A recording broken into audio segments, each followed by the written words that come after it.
Welcome to Take 5, a podcast brought to you by Newleaf Training and Development. Each edition is an inspiring interview with a leader worth listening to. Enjoy! Hey, I'm Paul Butler. I'm one of the client partners at Newleaf Training and Development, and I'm so delighted to be joined today by Nora Buitron, who is a VP of Employee Benefits for Brown and Brown. Nora, can you believe it? For 18 years here at Newleaf, we focus on our core purpose of just simply helping people and organizations better manage themselves, better lead others, and grow business acumen.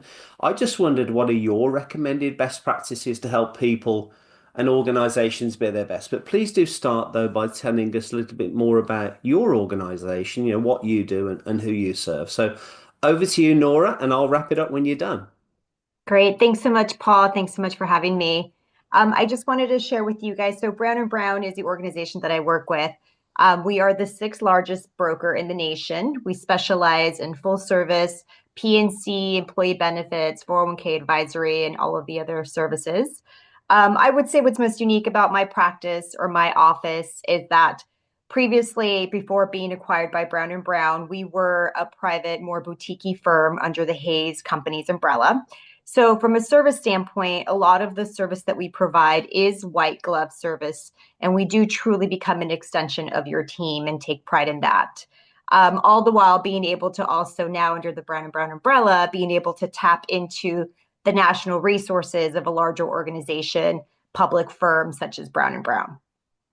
So to answer your question, my recommended best practice in the world of employee benefits would be really to provide education in twofold, really, educating the employees on their benefits, and then also educating the employers on what offerings to not only retain and attract top talent, but to also kind of watch the bottom line, right? I mean, as an organization, protecting your expenses is important. And as we all know, healthcare expenses continue to rise and rise.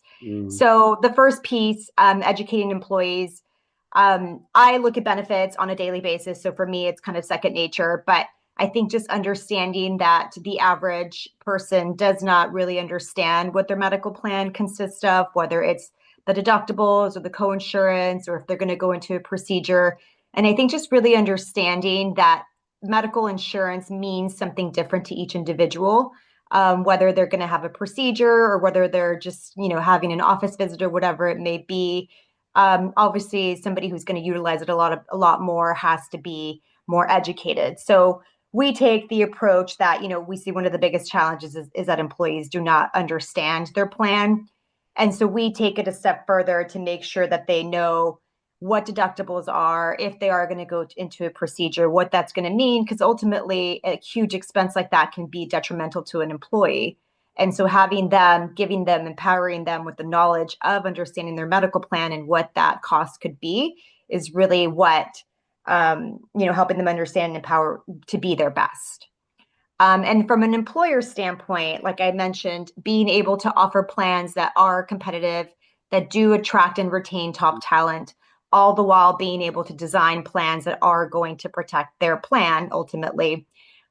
We understand that having renewals, trying to keep renewals low year after year is important. And in the last 5 years, our fully insured business has been renewing at a 3% renewal, while our self-funded clients have been renewing at a 0% level. So that's how we know that we're doing something right in terms of developing the plans.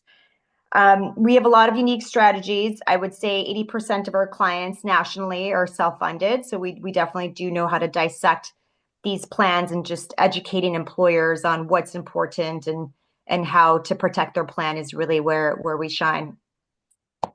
So we look at insurance from the lenses of the employer, where healthcare costs continue to rise. And so we make sure that we educate our partners and the carriers on the best options.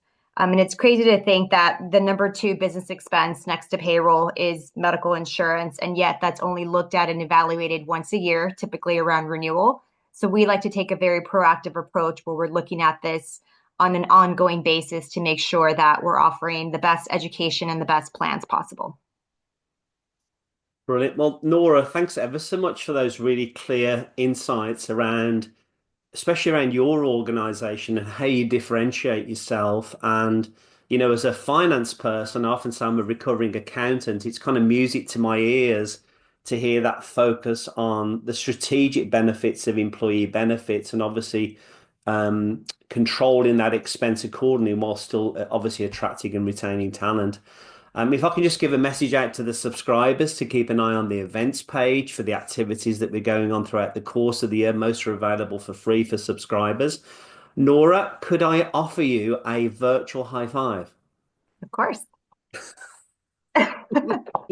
Nora, I really appreciate you taking a few minutes with our audience today. Thank you so much. It was good being here. Bye. I hope you found that interview useful, and if you did, feel free to rate, review, and share this podcast.